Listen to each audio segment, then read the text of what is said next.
When shall the bill be read a second time? At the next sitting of the House.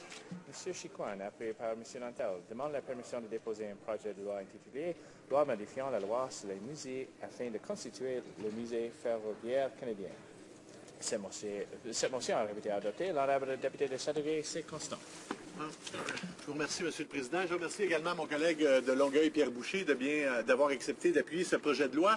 Et je suis particulièrement heureux de me lever en chambre au nom des citoyens de Châteauguay-Saint-Constant afin de présenter mon deuxième projet de loi. Ce deuxième projet de loi qui s'intitule, tel que vous l'avez mentionné, la loi modifiant la loi sur les musées afin de constituer le musée ferroviaire canadien.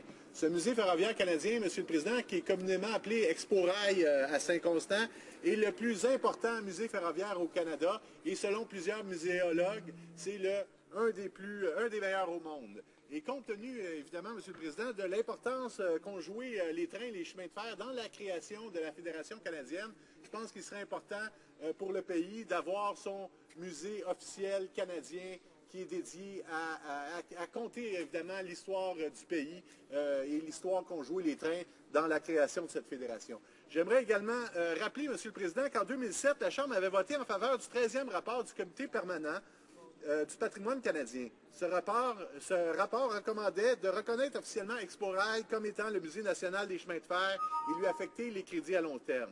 Il est à noter évidemment que le gouvernement actuel a toujours refusé de donner suite à cette motion et a toujours refusé de reconnaître Expo-Rail comme étant le Musée national des chemins de fer du Canada.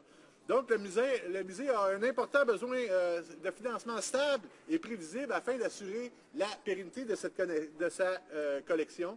Il serait donc également un important atout pour célébrer les fêtes du 150e anniversaire du Canada. Merci, Monsieur le Président.